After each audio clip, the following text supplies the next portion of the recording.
The Duchess of Kent, Catherine, has passed away peacefully at home at the age of 92. The Prince and Princess of Wales have paid tribute by praising her for working tirelessly to help others, and they described her as a much-missed member of the family. Well, the King, Queen and rest of the royal family are in mourning, Union flags at half-mast at royal residences around the country. Of course, we haven't heard about her for a very long time because she sort of faded out, deliberately out of public life for a long time.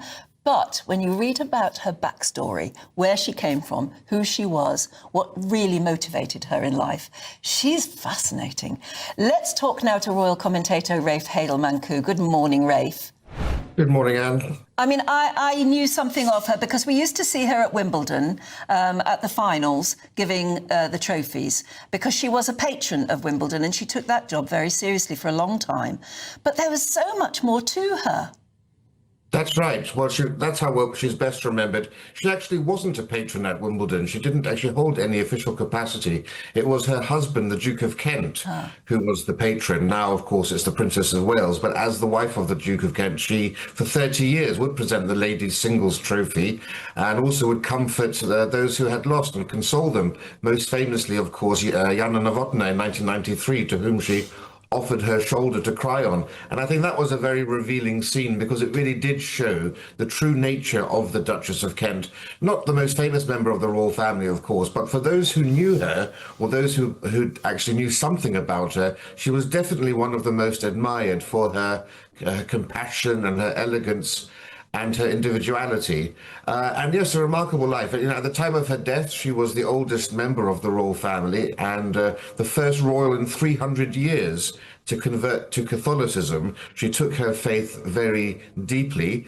She was very involved with the Catholic charity Passage, which was set up by Cardinal Basil Hume, who was the cardinal who converted her to Catholicism. That, of course, is the famous homelessness charity with which Prince William is now so heavily involved. And indeed, there are lots of comparisons one could make with Diana, both essentially brought up as English country girls, not expecting to have the life of a royal. The Dukes of Kent famously always married foreign royals, so it was a big step away for the Duke to marry a commoner, but also very keen to carve out her own role in life. As you say, she fulfilled her royal duties with great care and dedication for much of her life, but she retired at the normal age of retirement from public life, but she didn't retreat into splendid isolation. She became a primary school music teacher in London and also in Hull, and there she was known simply as Mrs. Kent. She was very keen. She dropped the HRH, and she was very keen to be known just as anybody else.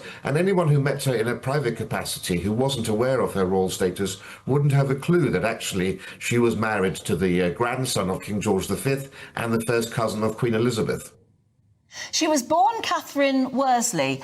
She came from a very posh aristocratic family, but not a royal family. And I gather Princess Marina, who was the Duke's mother, didn't approve at all. In fact, didn't they sort of send him off around the world or something, hoping that he would forget about her?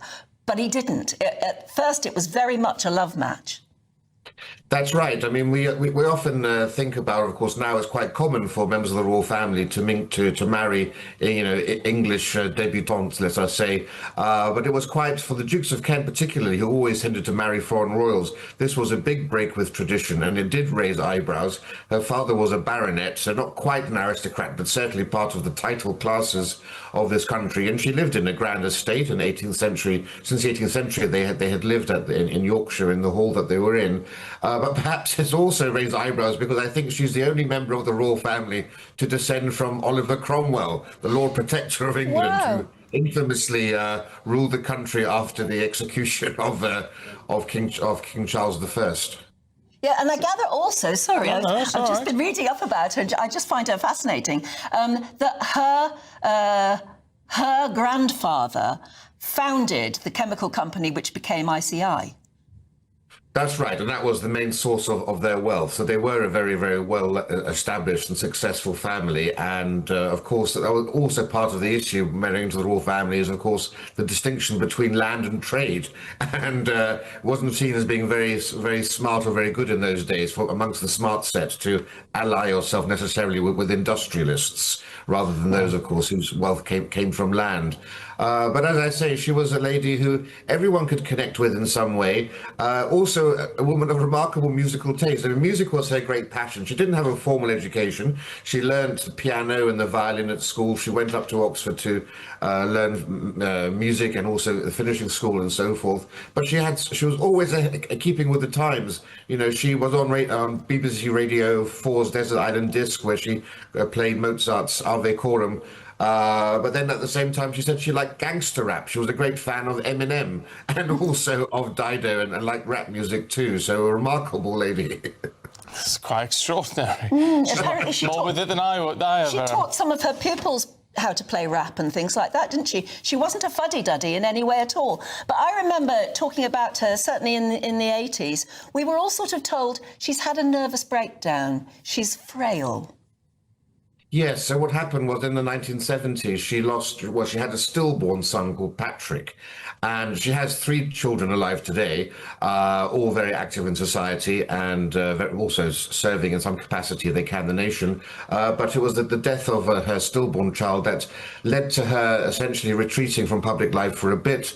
In those days, of course, one couldn't discuss mental health issues, and so the official line from the palace was that she was suffering from nervous exhaustion. However, of course, we later had it confirmed years later that, of course, she went through a great period of depression. And depression was something, a black dog that did hang around her, and of course explained in part why she felt more comfortable not being so front and forward in public life, preferring much more to deal with people on a one-on-one basis, which is where she was most comfortable.